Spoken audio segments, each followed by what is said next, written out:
The Secret Power, Bushes, Clintons, and the Hidden Dynasties. Chapter 1. The Foundations of Power. Quote, "Power tends to corrupt, and absolute power corrupts absolutely." Lord Acton. In the opening chapter, we trace the early roots of both the Bush and Clinton dynasties. George H.W. Bush, with his connection to Yale's Skull and Bones Society, and Bill Clinton, mentored by figures like Carroll Quigley and David Rockefeller, lay the foundations for political powerhouses that would dominate the late 20th and early 21st centuries. This chapter delves into their rise, with personal anecdotes and interviews shedding light on their early political maneuverings. Dialogue. George H.W. Bush, speaking to his son George W. during his Yale years. "Skull and Bones isn't just a fraternity, son. It's a gateway, a passage to power. You'll meet men here who'll shape the world." "You mean businessmen, politicians?" "They'll be both and more. Our family is tied to this legacy, and you'll carry it forward." Chapter 2. Skull and Bones, a brotherhood of elites. Quote, "The society has many powerful men, and many of its members serve in key positions in the government and corporate world. Here we explore the inner workings of the secretive Skull and Bones Society at Yale University, the breeding ground for powerful American elites, including members of the Bush family." The chapter uncovers hidden rituals, the deep network of influence, and how this society has shaped American leadership for decades. Dialogue. Skull and Bones initiation scene. Fictionalized. This oath binds you to a loyalty above all others. You serve not just yourself, but the brotherhood, the legacy. What happens here stays here, forever. "I swear," George W. Bush replies, his voice steady despite the strange, shadowy surroundings. Chapter 3. The Clintons and the Road to Power. Quote, "The Clintons weren't just riding the wave of American politics. They were creating it." Bill Clinton's rise from a small-town Arkansas boy to one of the most influential politicians of the modern era is explored in depth. We look at the influences behind his success, including his time at Oxford, his Rhodes Scholarship, and his connections to the Trilateral Commission. Hillary Clinton's own network is also examined, showing how the two became a political power couple. Dialogue. Bill Clinton, in a private conversation with a political advisor. "The game isn't just about winning elections. It's about shaping policy, controlling narratives, and making sure those with real power know who to turn to when the chips are down."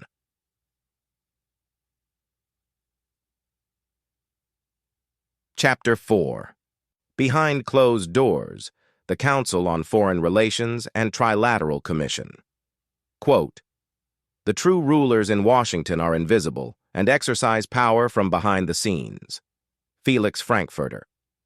Both the Bushes and Clintons were key members of influential groups such as the Council on Foreign Relations, CFR, and the Trilateral Commission.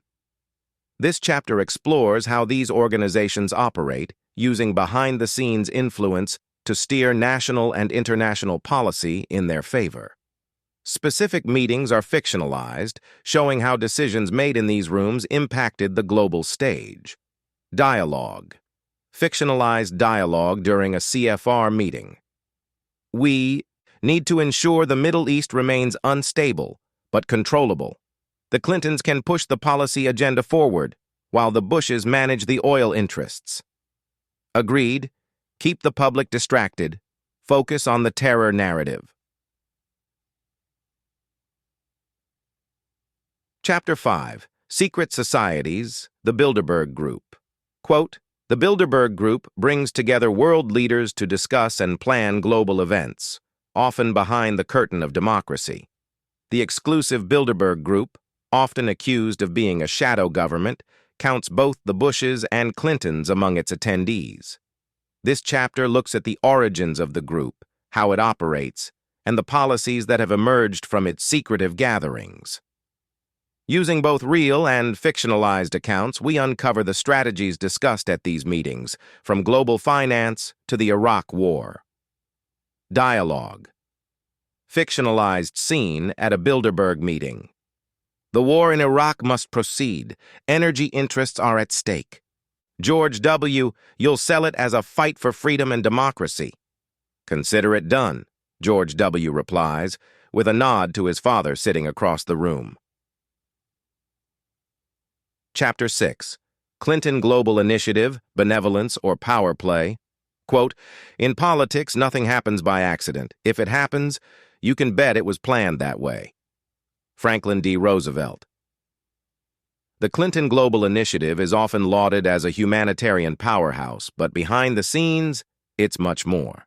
This chapter exposes how the initiative became a vehicle for the Clintons to maintain influence, broker deals, and stay relevant long after leaving the White House. Ties to foreign governments, corporations, and even criminal elements are explored. Dialogue. Bill and Hillary Clinton discuss strategy. We'll make sure the foundation does good work, Bill, but it will also be our leverage. It'll open doors that no politician could dream of. Hillary responds with a grin. Chapter 7. The Bush-Cheney Nexus and 9/11. Quote, there's no question that the Bushes used 9/11 to consolidate power and pursue pre-existing agendas. We turn to one of the most consequential events in modern history, 9/11. This chapter delves into the close ties between the Bush family and corporate and military interests, exploring how the War on Terror became a tool for the Bush-Cheney administration to further their agenda. The relationship between the Clintons and Bushes in this era is also examined, showing a bipartisan approach to power. Dialogue. George W. Bush and Dick Cheney in the Oval Office after 9/11. This is our chance, Dick. We're going to reshape the Middle East, secure the oil, and no one will stand in our way. It's all lined up.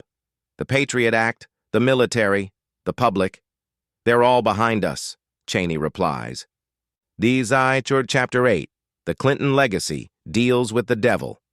Quote, power tends to corrupt, and absolute power corrupts absolutely.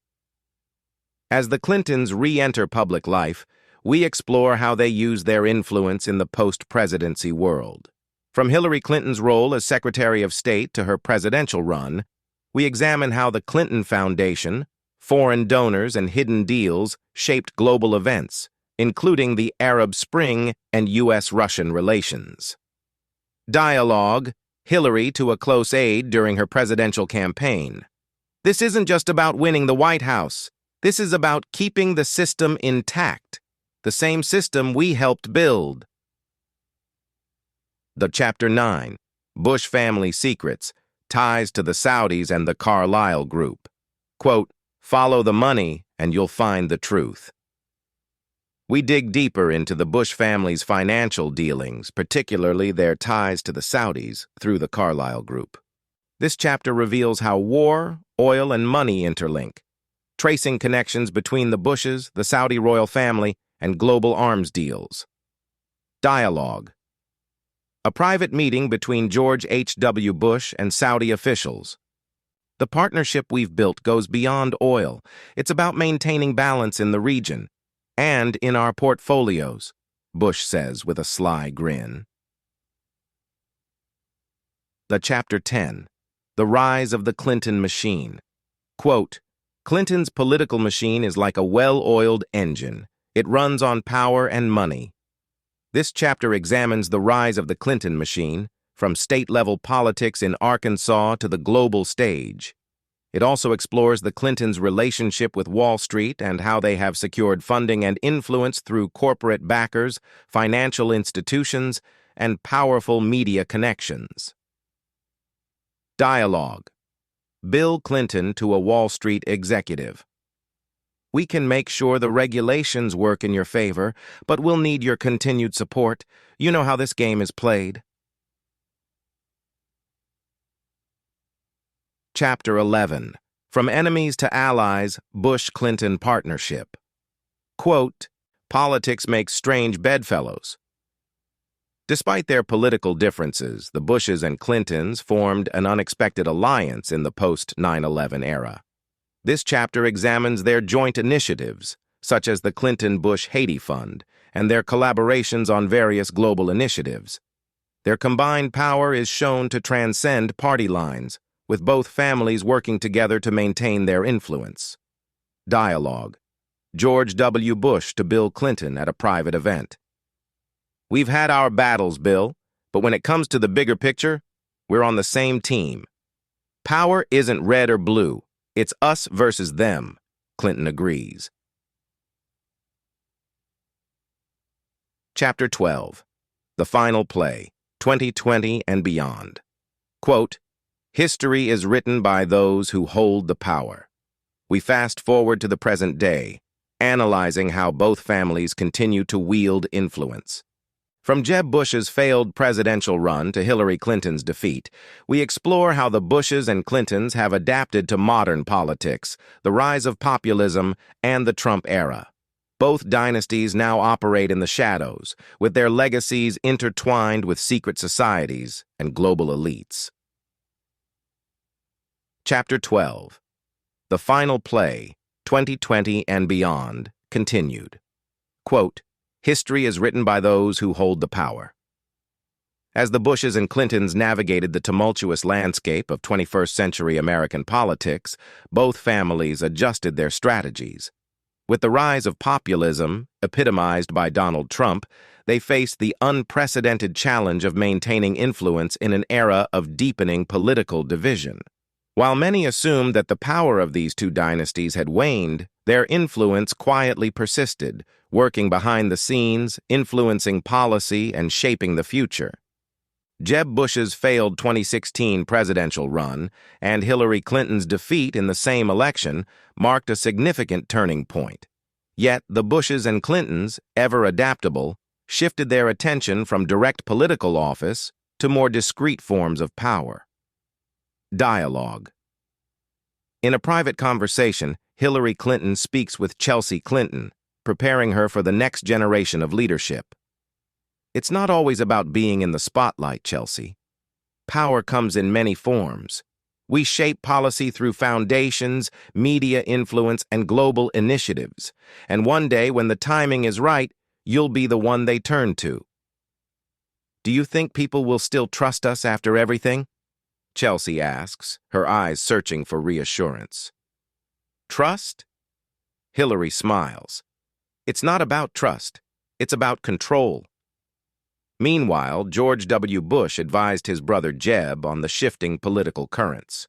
George W., speaking at a family retreat. "The landscape's different now, Jeb. People don't want polished politicians. They want someone who tells it like it is. But that doesn't mean we're out of the game. We still control the apparatus behind the scenes, the donors, the corporations, the think tanks. You just need to be patient." The Clintons and Bushes both understood that the levers of power weren't solely in the hands of those in office. The wealth, networks, and influence they had, accumulated over decades, would continue to play a critical role in American governance regardless of election outcomes.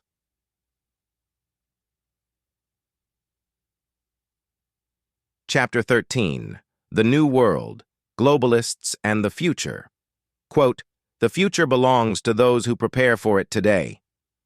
Malcolm X.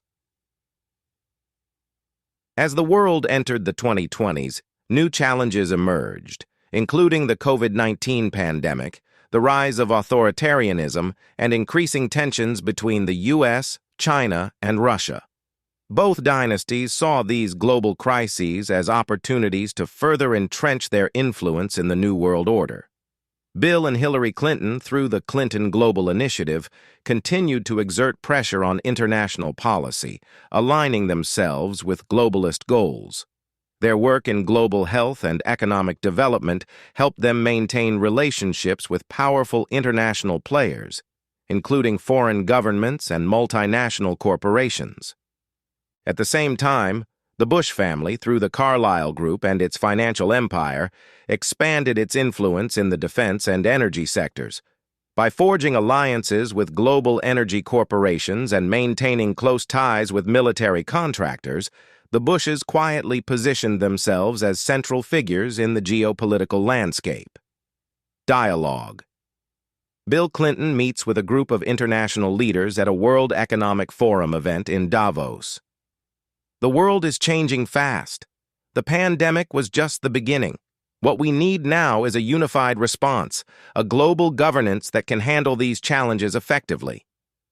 And who do you propose should lead that effort? Asks a European diplomat. We do, Bill responds confidently. Those who understand the system, those who built it, are best equipped to steer it through the storm. Meanwhile, George W. Bush and his son, George P. Bush, discuss their role in the shifting global power structure. George W. advising his son. The key to staying ahead is knowing when to let the public fight their battles while you pull the strings. Watch where the money goes, who makes the decisions behind closed doors. That's where the real power is. As the world faced economic instability, social unrest, and shifting global alliances, the Bush and Clinton dynasties remained pivotal players. Their ability to navigate the hidden corridors of power, use their connections in secret societies, and maintain influence through global initiatives ensured that they would continue to shape the future. Epilogue: The Legacy of Dynasties. In the decades to come, the legacies of the Bushes and Clintons would be remembered not just for their time in office, but for the systems of power they built and maintained. Their deep ties to secret societies, global organizations, and the financial elite allowed them to stay relevant, even as the world changed around them. For all the public saw, the political careers of the Bushes and Clintons may have seemed to fade, but in reality, their influence had never been stronger. Quote, "The most successful tyranny is not the one that uses force to assure uniformity, but the one that removes the awareness of other possibilities." As the next generation of leaders emerged, both families prepared to pass the torch. Chelsea Clinton and George P. Bush stood ready to continue the dynasty's work, ensuring that the secret hand guiding global politics would remain as powerful as ever, though its influence would remain, as always, largely unseen. Final dialogue. George P. Bush and Chelsea Clinton meet at a private event in Washington, D.C. "The world doesn't even realize what's coming," George P. says, sipping his drink. "They never do," Chelsea replies with a knowing smile. "But that's how we've always played the game." And with that, the next generation took its place at the table, ready to continue the legacy of secret societies, global influence, and the power that had shaped America and the world for generations. End of book.